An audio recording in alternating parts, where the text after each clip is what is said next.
चलिए शुरुआत करेंगे। कुछ सवालों को ईमेल के जरिए भी शामिल किया है। पहला सवाल ईमेल के जरिए है। दर्शना ने हमें लिखा है कि मैं माता पिता से मुझे कुछ नियमित रकम मिलती है हर महीने, लेकिन जैसे इन्होंने मेंशन किया है कि वो यूएस में रहते हैं।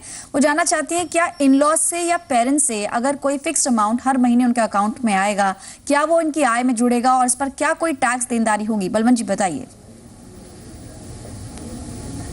देखिए पल्लवी, ऐसा है कि पहले गिफ्ट टैक्स हुआ करता था। जो गिफ्ट देता था उसको टैक्स लगता था, पर वो गिफ्ट टैक्स हट गया है। पर अभी आज की तारीख में जो रेसिपिएंट है, अगर उसको 50,000 से ज़्यादा की गिफ्ट मिलती है तो उसको टैक्स लगता है। और ये जो टैक्स जो 50,000 की जो लिमिट है वो इंडिविजुअल गिफ्ट की नहीं है, टोटल कुल मिला के अगर आपकी गिफ्ट 50,000 से अगर ज़्यादा हो गई तो सीधा जो अमाउंट मिली है उस पर टैक्स लगेगा। अगर 50,000 से कम है तो टैक्स नहीं लगेगा। पर जहाँ तक प्रश्न, जैसे दर्शना का प्रश्न है कि इनको पेरेंट्स से गिफ्ट मिलती है या हर महीने जैसे पैसा मिलता है, तो जो पेरेंट्स से पैसा मिलता है या आप पेरेंट्स को देते हैं, जो क्लोज रिलेटिव है, ब्रदर से, सिस्टर है, brother in law, sister in law, इनके बीच में अगर कोई गिफ्ट का ट्रांजेक्शन वगैरह है तो वो जो सेक्शन 56 है इनकम टैक्स का, उसके तहत माफ है, मतलब वो जो रेसिपिएंट है उसकी इनकम में नहीं गिना जाएगा।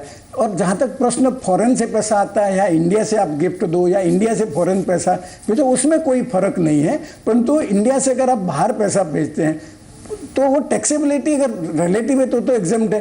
बाकी आपकी जो रेसिडेंशियल स्टेटस है, जो रेसिपिएंट है, अगर वो इंडियन रेसिडेंट है तो उसके लिए टैक्सेबल हो जाएगा अगर नॉन रिलेटिव से गिफ्ट लिया है तो। जी, तो यानी आप चाहे आपको बाहर से पैसा आ रहा है, अंटिल अनलेस आप यहाँ से बाहर ट्रांसफर करें तो अलग नॉर्म्स हो सकती हैं, लेकिन क्योंकि आप इंडियन रेजिडेंट हैं तो यहाँ की जो नियम है उसके तहत आपको 50,000 तक तो वैसे भी टैक्स नहीं लगता है गिफ्ट पर, और साथ ही अगर रिश्तेदार से या किसी घर के मेंबर से मिल रहा हो तो उस पर कंप्लीट टैक्स छूट रहेगी।